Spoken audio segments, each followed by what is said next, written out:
Bonjour à toutes et à tous et bienvenue dans le Fantastic Cast, le podcast qui vous parle de cinéma fantastique. Comment ça va, Roman ? Ça va bien. On se retrouve pour la première fois depuis un certain temps. Un mois complet de pause, mais pour un long marathon. Un long marathon, parce que oui, suite à ton idée, c'était ton idée à la base, t'as une charmante proposition. Je suis génial. C'est le premier jour d'un calendrier de l'Avent filmique qu'on va faire, où effectivement chaque jour jusqu'au 25 décembre, on va vous offrir, c'est notre petit cadeau pour vous, une chronique de film. Alors ce sera sûrement des pastilles entre 15 et 20 minutes en moyenne. Certaines contiendront un film, d'autres en contiendront plusieurs. Il y a du très bon film, il y a du très mauvais film. Sachant qu'avant, tous ces films sont autour de Noël. Oui. Alors, c'est toi qui as fait une grande partie de la sélection. Moi, je vais juste rajouter mon grain de sel sur certains.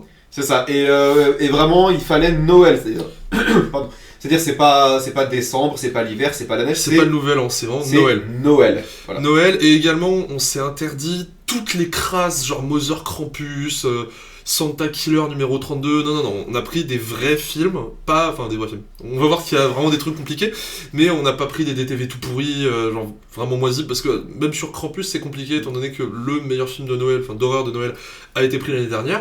Donc ça nous laissait, on va dire, plusieurs choix. Ouais. Alors, pardon, je rectifie, on a une exception. Une exception ?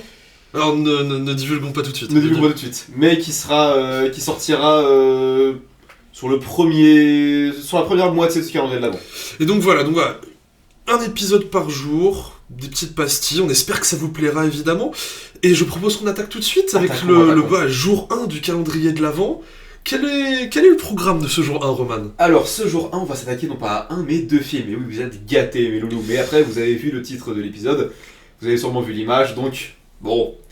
Mais donc, on va s'attaquer au début, aux deux premiers films de la saga Douce Nuit, Sanglante Nuit, Silent Night, Deadly Night. Que dire ? Déjà, on peut dire que c'est peut-être la saga la plus connue sur Noël, enfin la saga de films d'horreur la plus connue sur Noël. Ouais, c'est une saga assez longue. Alors, 5 films. 6 si on compte le 6 remake. si on compte le remake, effectivement. Donc, et spoiler, on va traiter des 6 films. On va traiter effectivement des 6 films. Alors, très rapidement, toi, Silent Night 1, tu l'avais déjà vu avant le podcast ou pas ? Je l'avais déjà vu, j'avais vu le 1 et le 2. Alors, comment c'était ? On commence par le 1. Commençons par le 1. Long. J'ai assez de mal avec Silent Night Deadly Night 1. Je veux dire Douce Nuit. Mais avec Douce Nuit parce que c'est un slasher qui met du temps à slasher quand même. C'est-à-dire, on a la scène d'intro, et après on n'a rien pendant quasiment la moitié du film. Oui, mais je dois admettre... Alors, moi, personnellement, je dois admettre... C'est un film pour lequel j'ai quand même une grosse sympathie. Ok. Pourquoi ? Parce qu'il y a la scène d'intro, effectivement, qui est pas exceptionnelle. Globalement, c'est un jeune voit ses parents se faire tuer par un bonhomme déguisé en Père Noël et traumatisé. On rappelle, le mec déguisé en Père Noël vient de braquer une station-service et vient de tuer ses parents. Il vient de tuer le pompiste pour $32. Ça paye plus d'être le Père Noël. C'est ça, donc le mec s'est fait canner pour 5 kebabs. Et donc, il se fait traumatiser par ce charmant individu déguisé en Père Noël, se fait ensuite remartyriser par la mère supérieure. Par la mère supérieure d'un orphelinat. Moi j'ai une théorie comme quoi c'est Princesse Sarah version hardcore, globalement ce qu'il vit, sans les tâches ménagères. Genre il se fait juste taper dessus. Et des années plus tard, alors j'avoue que j'adore cette logique du film c'est un jeune homme visiblement traumatisé par le Père Noël. Où est-ce qu'on peut le faire bosser dans un environnement de travail sain, bienveillant, qui lui permettra d'aller outre ses traumatismes, un magasin de jouets. Et ça c'est génial. Et donc qui est joué par un acteur très mauvais d'ailleurs, mais la mauvaise qualité de l'acting est une globale constante dans la saga. Oui, sur 6 films, je pense qu'il y en a pas un où on se dit l'acting en vrai. Non, il y en a. Moi sur tous les acteurs de la saga, j'en ai 2 où je me dis pourquoi pas. Malcolm McDowell ? Même pas. C'est même pas lui. Et donc, il se retrouve à se déguiser en Père Noël, et suite à un réveil de ses traumatismes, va partir dans une furie meurtrière pour tenter de tuer à peu près tout ce qui lui passe sous la hache. Pas ça, les gens passage. Les naughty.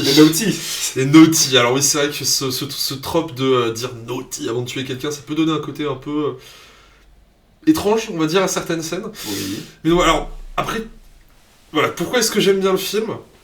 Donc il y a la scène d'intro que j'aime, alors je vais pas dire j'aime bien, mais tu vois, fait fait ce qu'on lui demande de faire. C'est un film sorti en 82, donc c'est clairement sorti sur la 84, pardon, c'est clairement sorti sur la vague d'Halloween. C'est-à-dire que après Halloween, on a vu le massacre à la Saint-Valentin, on a eu Saint-Valentin qui était fait, on a eu Nuit, le Nouvel An qui était fait. On a même le 1er avril. Oui, pour le truc sur, moi j'aime l'appeler l'ancêtre de Scream, mais C'est après le Fool's Day, Après le Fool's Day Week-end de terreur Week-end de terror en français, ouais, Week-end de terreur. On n'a pas eu Pâques, je crois. On a eu des films sur Pâques, mais arrivé après, ça va être Ouais, c'est ça, on a eu tout ce qu'on a eu à peu près tout. On a même eu Saint Patrick's Day avec la Pro-Chaude, mais des années plus tard. Donc oui. on a à peu près tout eu. Les films sur Pâques, c'est globalement des espèces de lapins Killer Bunny, des trucs comme ça. C'est ça, ouais. Mais donc, c'est clairement un film opportuniste sur Noël. Totalement. Bah, le réal a dit d'ailleurs que genre les slashers ça m'intéresse pas. Ça se voit. mais ouais, je suis forcé à admettre que toute la première partie dans l'orphelinat, moi, me fait quand même assez rire. Il y a un côté très con. On va dire, honnêtement, c'est tellement abusé dans le fait qu'il se fait taper dessus par tout ce qui... Genre, il a rien demandé, à un moment juste, malgré lui, il tombe sur l'une des bonnes sœurs qui se fait saillir, on va dire, par son bien-aimé. Deux personnes qui font... un coït. La bête à deux dos, on appelle ça. Mais donc, ouais, il se fait complètement taper dessus alors qu'il n'a pas demandé à le voir. Et puis ensuite dans les mares, pour le coup, il y a quelques meurtres un peu sympas. Oui, le marteau dans le crâne. Ouais, la luge. Oui, la décapitation à la luge, ça c'est sympa. Et je dois admettre qu'il y a une scène qui m'a vraiment fait mourir de rire, c'est le fait que à un moment il repère quelqu'un déguisé en Père Noël, il lui tire dessus, et c'était pas lui. Il fait mais il aurait pu se retourner quand on lui a demandé de s'arrêter, il était sourd. Oui. C'est complètement con, mais ouais, ça me fait plutôt rire. Maintenant, il est classe, c'est un film globalement insignifiant. Et je pense même pas que ce soit le meilleur des 5. Ah, c'est clairement pas le meilleur des 5. Je pense que c'est le mieux gaulé, mais c'est peut-être pas là. C'est clairement... Après, bon, les 5 ne volent pas très très haut. Déjà de base. Mais ok, c'est quelque chose à rajouter ? Non, mais ce que je me dis, c'est qu'il vaudra toujours mieux que le 2. Enfin, l'avantage, c'est que si on l'a vu, alors faut pas faire la même erreur que moi, faut pas l'enchaîner avec le 2. Ah, je l'ai fait aussi. Ah bah, parce que dans le 2, t'as quoi, un tiers du 2 ? Mais du coup, attends qu'on parle du 2. Mais du coup, ouais, perso, je suis pas du tout aussi client que toi sur Silent Night 1. Oh. Alors, je t'ai dit, je trouve ça vraiment assez long. Pour le coup, le perso principal est quand même très insipide. Pour le coup, je dirais pas qu'il est insipide. Moi, je vais pas dire que je suis attaché à lui, mais j'ai ni pour ni contre, bien au contraire. Quoi. Je regarde ça de... J'ai pas d'agressivité, d'hostilité vis-à-vis de ce charmant. Ah, bah c'est exactement ce que tu veux dire insipide. Hein. Je ne teste pas, même pas forcément insipide, quoi. C'est juste... il est, ma foi, charmant. Il fait sa vie il aide à soulever des caisses dans son magasin, c'est déjà très bien. Il porte des enfants pour qu'ils attrapent voilà, il porte des petits-enfants, il est adorable. Tu vois, c'est un personnage de téléfilm de Noël. Alors, peut-être un peu mieux, quand même. Le téléfilm de Noël, c'est genre 2, 3, 4 et 5. Ouais. mais pour le coup, bah, contrairement à beaucoup de slashers où là on va suivre les survivants, là bah, on va suivre le tueur et bah, il se trouve que le tueur n'ayant pas la tâche qu'on pourrait avoir pour une Final Girl par exemple, bah va tout de suite, en tout cas pour moi il me paraît quand même bien fade le petit... c'est quoi c'est Billy. Oui, et le 2 c'est Ricky, c'est ça ? Ricky, ouais. Ouais. Alors, pour le coup, il y a un propos assez intéressant sur le conditionnement, sur le fait que... Moi, j'irais pas jusqu'à dire un propos. Non, c'est un cadre qui est posé. Mais dans le côté, si on te conditionne, à détester les gens méchants, tu vas... Enfin bref, c'est... Bah, ouais, c'est plus un cadre qu'un vrai propos, parce oui, que pour le coup, c'est un point de départ d'intrigue, mais qui va jamais amener à quoi que ce soit. Oui, mais juste, sans la mère supérieure, il aurait tué personne. Oui, s'il n'avait pas été torturé psychologiquement par la mère supérieure. On sait pas, hein, parce qu'il est déjà sorti bien secoué quand même de son... bien secoué du fait que ses parents sont morts, donc pour le coup... Oui, mais c'est la mère supérieure qui lui dit tu vois, eux ils auraient été punis parce qu'ils auraient été méchants. Ouais, mais je sais pas si c'est ça qui a lancé la chose. Hein. Moi je suis pas si sûr. Un petit mélange des deux.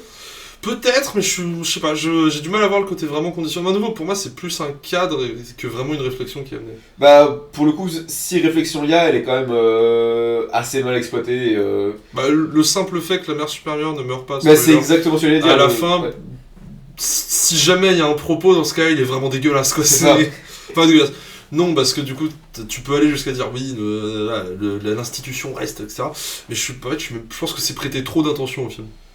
Ouais, puis quand tu sais aussi que le réal est Kato bien. Voilà, accessoirement. Accessoirement. Je pense que lui, ce qu'il voit faire la marche périlleuse, il fait ça, c'est bien ça. Ça, j'aime bien ça. Mais pour le coup, alors, j'aime bien certains meurtres, genre enfin, l'originalité de certains meurtres, mais bah en termes de mise en scène, c'est. Non, y a rien. Non, voilà, c'est ça. Du téléfilm, quoi. C'est vraiment du téléfilm. Bah, c'est ça, c'est-à-dire, on peut avoir des meurtres géniaux, mais typiquement le Prévenu 13 a pas une mise en scène de ouf pour ses meurtres. Non, mais il a été fait pour la thune, hein, donc. Oui, mais comme ça, c'est exactement comme pour Silent Night, ça veut surfer sur Vendredi 13, sur Halloween. Non mais je vois ce que tu veux dire, mais en fait, je pense qu'une des raisons qui fait que je l'aime aussi, c'est toujours sur Creepshow, c'est ce côté agréable des films d'horreur des années 80, parce que nous, t'as ce grain d'image, t'as le côté un peu con, t'as le fait qu'il genre dure 1h30, même pas, je crois qu'il dure 1h20 et quelques, et moi je sais pas, c'est toujours un cadre que je trouve extrêmement agréable en fait à regarder. Après non, je vais pas me relever la nuit pour le défendre, et clairement je me sens pas l'obligation de me battre pour 12 nuits sanglantes nuits, mais je sais pas, j'ai du mal à le détester, surtout dans les océans de slasher qu'il y a eu dans les années 80, pour moi c'est loin d'être un des pires, hein. Vraiment, il y a je sais pas, juste là en tête, je peux te donner 3 Vendredi 13 que je trouve infiniment pire que celui-ci. 3 Ah ouais, 3 mais sans problème. Là je peux te donner le 8, large. 5, 8 et 9. Même le 10 je le trouve pire. Le 10 alors qu'ils sont pas sortis des années 80, mais même le 10 je le trouve Oui, pire. parce que le 10 c'est genre 2002, un truc comme ça. Mais le 10 qui est littéralement un film promotionnel pour Freddy contre Jason.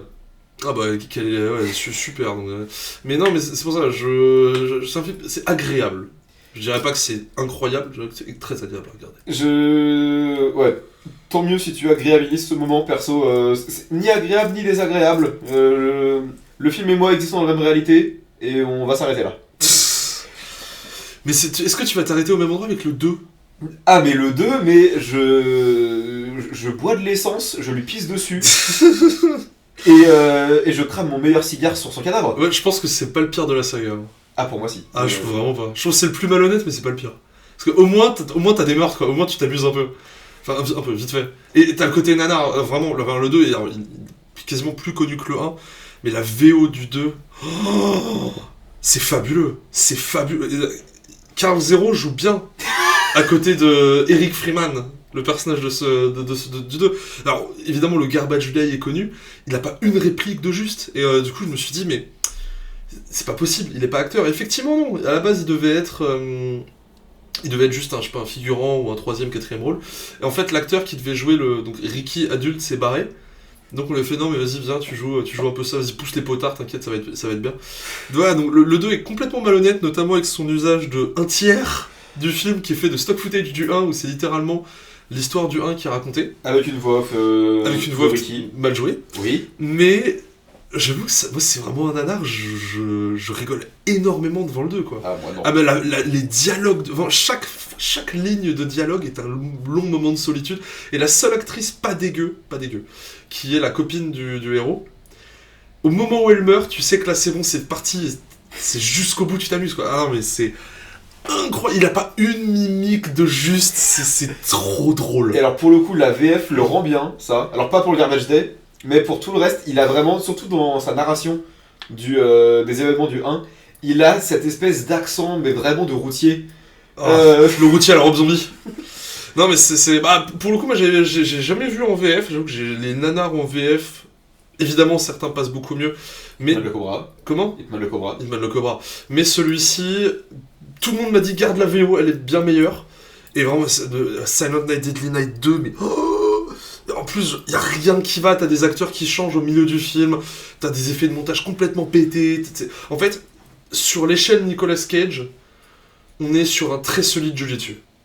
On est sur un très très solide Jiu-Jitsu. Et ah oui, détail génial sur... Enfin, détail génial, non, peut-être pas génial. La fin de Silent Night, Deadly Night 2, qui est juste un clin d'œil complètement putassier sur le fait que... t'inquiète, il a survécu, ça continue. Mais à la limite, ça a terminé, je me disais, mais remettez-moi une dose, remettez-moi une louche de dialogue comme ça. Est-ce que tu viens de spoiler Silent Night 2 ?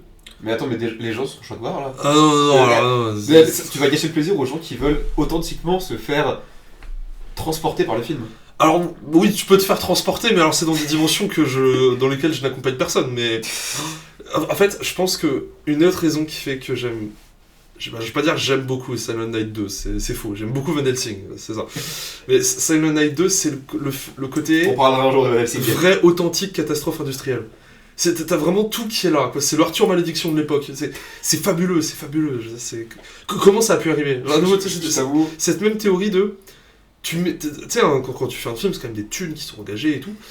Je crois qu'il a été fait pour à peu près 100 000 $. Et tu t'investis de l'argent, donc t'espères un retour à fortiori.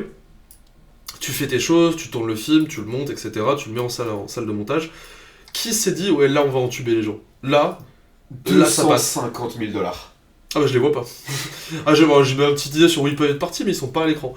Et comment quelqu'un puisse dire là on va entuber les gens, c'est génial, vraiment c'est génialement con, mais c'est génial quand même. Alors tu parles d'Arthur Malédiction, pour le coup, honnêtement je pense prendre plus de plaisir nanardesque devant Arthur Malédiction que devant... oui non mais Arthur Malédiction c'est historique, mais les dialogues de Silent Night Deadly Night 2 c'est fabuleux.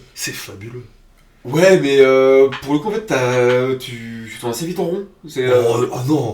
Ah non, il relance. Genre, chaque fois qu'il parle, il relance l'intérêt. Alors, quand les autres parlent à sa place, c'est chiant, mais quand lui parle, mais t'arrêtes pas, fais-moi un monologue. Tu sais, là, j'ai des images, je veux le voir dans un film de procès. Je me dis, mais Eric Freeman dans un film de procès, mais il te ferait libérer n'importe qui. Juré numéro 2 avec lui, tu vois. C'est ça, genre, Nicolas Hoult de quoi, Tony Collette de quoi. Non, Eric Freeman, je veux dire. Ce type, mais c'est. Et d'ailleurs, j'ai vu un truc, il y avait une édition Blu-ray du film, parce que le film a un vrai statut culte aux États-Unis. Ouais. Il y avait une édition Blu-ray qui devait être faite, et personne n'a pu retrouver l'acteur. On savait pas où il était, pas trouvable. Et il a été retrouvé, il est réapparu sur un commentaire audio du film en 2018 ou 2019, si je ne dis pas de bêtises. Mais depuis, il a un site, theericfreemanwebsite.com, où j'ai plus le détail exact, où en fait, visiblement, il est vraiment... je peux dire que je sais pas si c'est dédié à lui, mais ouais, c'est, si tu veux, une dédicace, peut-être qu'il peut te faire un message audio si t'as de la chance, tu vois. Est-ce qu'il te fait une dédicace à 36 € comme Human Shape? C'est Kevin Sorbo qui vend des figurines pop à 55 balles avec sa dédicace. Avec de la chance, parfois il peut peut-être t'imprimer un avis Twitter qui poste et te le met dans la boîte si t'as de la chance. Si je meurs, faites un livre à partir de mes tweets. Non, t'as ça, ou alors t'as le côté... il avait tweeté quoi déjà? Oui, mais au juste... Quand est-ce que le climat n'a pas changé? Il a ça, ou alors, ça c'était mon petit tweet préféré, c'était cher système immunitaire, je crois en toi, même si apparemment c'est pas le cas de tout le monde. Pile pendant le Covid. Ah, c'est quelqu'un de bien, Kevin Sorbo. Mais on parle d'un mec qui est dans Spartatouille à ce moment-là. Non, on parle surtout d'un catho-intégriste reconverti qui aujourd'hui fait des films Pureflix. C'est lui dans God's Not Dead 1. Oui, mais est-ce que c'est pire que Spartatouille? Oui. God's Not Dead 1 c'est bien pire que Spartatouille. Ah, de très loin. God's Not Dead 1 c'est agressif. Spartatouille c'est agressif mais bête. God's Not Dead 1 c'est agressif et vraiment dangereux. On fera une rétrospective pour Sensor et Pureflix. Non. Ah ouais, alors non. Pour rester dans la thématique, c'est un chemin de croix que je suis pas encore prêt à faire. Le faire. Est-ce que t'en veux encore quelque chose sur Silent Night Deadly Night 2? Bah que clairement je suis pas du tout aussi client que toi. Pour moi c'est honnêtement le pire de la saga, même si le 3 le talonne, mais pour moi le 3 est pire. Parce que moi Silent Night 2 je m'en rappelle. Et je m'en rappelle relativement avec un sourire amusé. Silent Night 3... Bon, on en parle demain, mais... C'est ça. Mais pour moi en fait Silent Night 2... Sans la scène de Garbage Day, le film tombe dans l'oubli total. Ah je suis pas du tout d'accord. Ah, vraiment en anglais je suis sûr t'as trop de répliques cultes. T'as trop de répliques incroyables. La scène du parapluie. La scène du parapluie, il plante le mec avec le parapluie. D'ailleurs, quand tu zoomes dessus, on dirait vite fait le logo d'Umbrella dans Resident Evil. Mais ça, c'est mon côté gamer. Non, genre, quand il parle avec le psy, et qu'il est passif-agressif sans aucune raison, c'est... Y a pas un truc qui peut pas être sorti et fait en message audio, quoi. C'est trop drôle. Vraiment, c'est trop drôle. Après, je pense qu'en VF, ça doit être un peu... Je crois que c'est quoi en VF, le Garbage Day? Je t'avoue, je l'ai mis en VO pour cette scène-là. Ah, mais voilà, mais c'est genre, je sais pas, on sort les ordures, un truc comme ça. Oui, je crois que c'est le jour des ordures, ouais, on sort les ordures. Ouais, moins intéressant. D'ailleurs, il y a une ref à ça dans le remake. Bah oui, alors le remake, c'est que t'as une ref à peu près à tous les films, à peu près à tous les films de la saga, plus ou moins discrète, mais voilà. On s'arrête là du coup pour ce jour-là? Ouais, bah juste, ouais. Fin du jour 1. Ouais, globalement, Silent Night 2, bon, il divise, hein, à la rédaction. C'est très drôle, En fait, Silent Night 2, faut le voir comme le plus gros foutage de gueule du cinéma. En fait, faut vraiment amener le débat. C'est que je pense que, vu l'industrie cinématographique actuelle, lui permet de ressortir. C'est que je pense que je vois tellement de foutage de gueule en salle régulièrement que je me dis que je vois ça, pourquoi pas? Franchement, pourquoi pas? Bah pourquoi aussi? Bah pourquoi? Oui, mais alors, tu préfères quoi en foutage de gueule? Tu préfères un truc pas terminé ou un truc juste con comme la lune? Mais il est pas terminé vu qu'il manque un tiers. Alors non, il manque pas un tiers. Le tiers est rempli. Il est rempli de façon malhonnête, mais il est rempli. Donc tu préfères quoi? Un truc pas terminé ou un truc con comme la lune et éventuellement un peu frauduleux sur les bords? C'est pas le premier film frauduleux, hein. Je rappelle qu'on a chroniqué un film financé par la mafia. C'est vrai, Mausoleum. Allez voir l'épisode participatif, enfin l'écouter. Donc, tu préfères quoi? Pas fini ou frauduleux? C'est quoi ton exemple de pas fini? Ant-Man 3, je peux tous les faire. Ant-Man 3, The Flash, le parangon de ce système-là. Baggy 3, en termes de film, parce il y a aussi les Indiens qui finissent pas leur film. Alors, je préfère Silent Night 2 à The Flash. Merci, quand même. Mais je préfère Ant-Man 3 à Silent Night 2. Oui, non, mais ça, c'est que t'aimes te faire du mal. Sûrement. On arrête là pour cet épisode-là? Fin du premier jour? Ouais, conclusion, tout dépend de votre tolérance au nanar. Ah ouais, Silent Night 2, faut une tolérance élevée. Hein. Ouais, élevée, vraiment. C'est-à-dire que... perso, les nanars ont juste passé le concept. Typiquement, c'est le même problème que j'ai avec The Room. Par exemple, The Room, j'adore la première moitié. Ouais, je vois ce que tu veux dire. Deuxième moitié, en fait, vu que il est constamment con, mais il se renouvelle beaucoup dans la connerie au début et beaucoup moins sur la fin. Pas forcément d'accord sur le côté qui se renouvelle pas, mais en revanche, effectivement, en fait, faut être accroché au côté. C'est un personnage qui va porter le nanar. Dans The Room, c'est clairement Tommy Wiseau qui fait, je sais pas, 80% de la nanardise du film, oui. Je trouve. Et là, c'est ce cher Eric Freeman qui fait 118% de la nanardise du film. Et donc, on se retrouve demain. On se retrouve demain.